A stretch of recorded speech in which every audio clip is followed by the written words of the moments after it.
Son las 2 de la tarde con 3 minutos. Me da gusto recibir en la mesa de trabajo de Noticias en Flash a la directora general del Centro Estatal de Prevención Social del Delito y Participación Ciudadana, la licenciada Pilar Abreu Vera.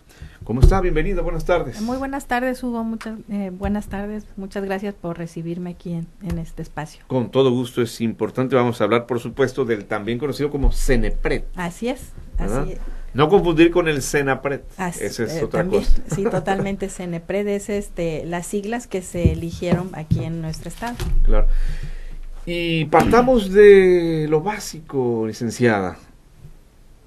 ¿De dónde o a quién pertenece la jurisdicción, vamos a decir así, de este CENEPRED? ¿A quién le rinden cuentas? ¿Dependen de alguna oficina en particular? Claro que sí. A partir del 25 de octubre de 2016 pasó a formar parte del sector de la Secretaría de Gobierno. ¿Pasó porque pertenecían a Seguridad Pública originalmente? Originalmente pertenecía a Seguridad Pública. Los centros estatales de prevención se crean a partir de 2011-2012 a nivel nacional, ¿no? Como una estrategia a nivel nacional. Y se eligieron en aquel entonces a qué sector podían pertenecer, y en Tabasco de alguna manera se eligió que perteneciera al sector de la Secretaría de Seguridad Pública. Ya en 2016 el señor gobernador decidió que pasara al sector de la Secretaría de Gobierno. Claro que son decisiones ejecutivas estas, pero ¿qué podemos entender? ¿Que no daba los resultados esperados desde la óptica de la SCP, que los puede dar ahora en la Secretaría de Gobierno? Más que nada lo que, a mi parecer, entiendo que el objetivo es maximizar lo que es el cumplimiento de la relación intersectorialidad. O sea, entre diferentes secretarías debe haber mucha más coordinación, y qué mejor que sea, ¿verdad? Que el rector en este caso sea la Secretaría de Gobierno. También debemos entender que todo lo que se realiza en materia de prevención social del delito debe de ser desde un enfoque transversal. No quiere decir que no ocurra eso en la Secretaría de Seguridad Pública. Sin embargo, lo que es la prevención social del delito, y enfatizo mucho la palabra social porque es desde el ámbito social que se tiene que impulsar, es una cuestión que va más allá de la actividad únicamente policial de la fuerza pública. Anteriormente, cuando entendíamos el concepto de prevención del delito, a veces se reducía únicamente a tomar precaución de algo, ¿no? O tomar medidas de seguridad. Entonces, enrejar, por ejemplo, podría ser prevención. Exacto, es prevención, pero más que nada es tomar una precaución, es una medida de seguridad. Todos tenemos que tomar medidas de seguridad. Y aquí hablamos de cultura también.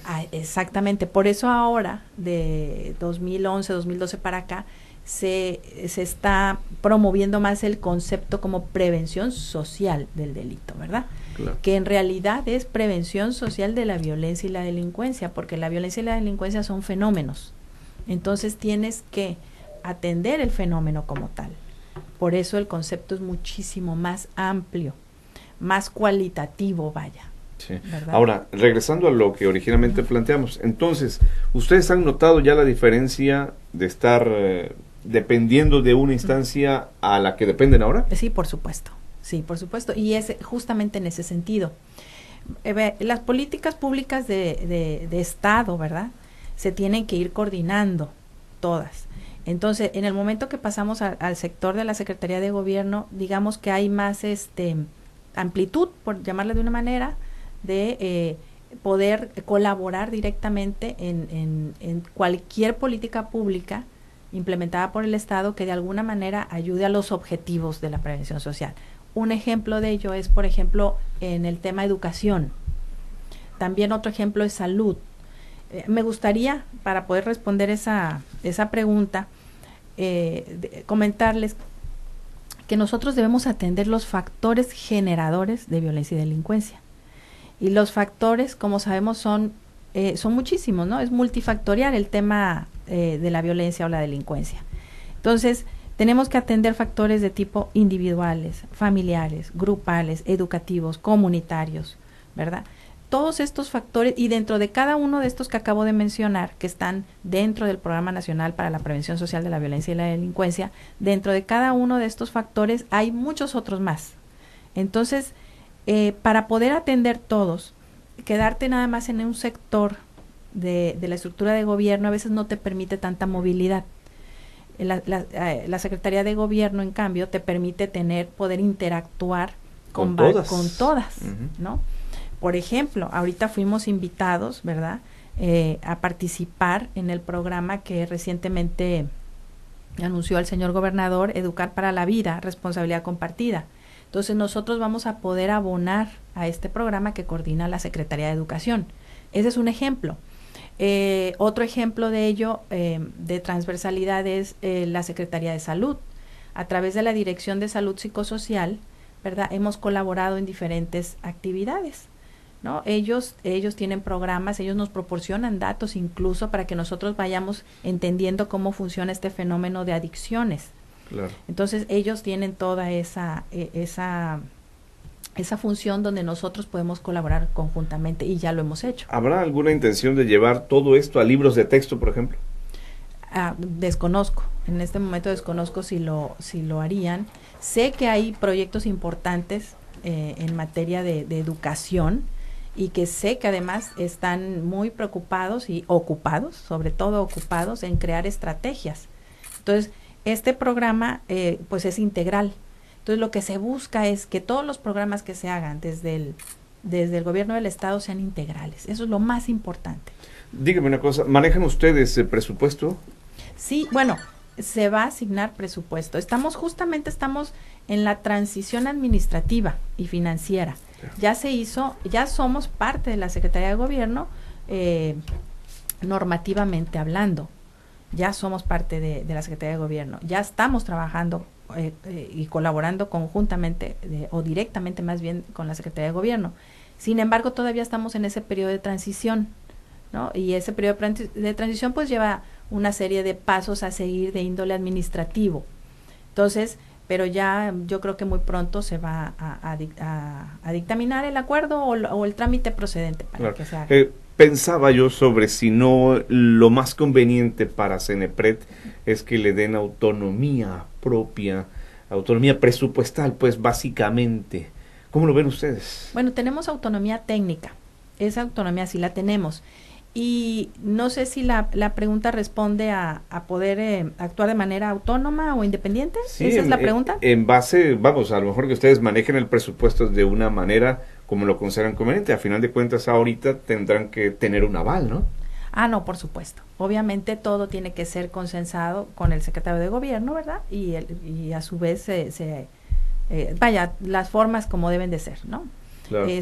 No está prevista entonces una autonomía presupuestal, por lo que aprecio. No creo. Y no creo que sea necesario, sinceramente. Yo creo que está muy bien que el centro estatal tenga su rectoría, y en este caso la Secretaría de Gobierno. Yo creo que eso está muy bien, porque sobre todo tienes la rectoría y el respaldo, que eso es importantísimo.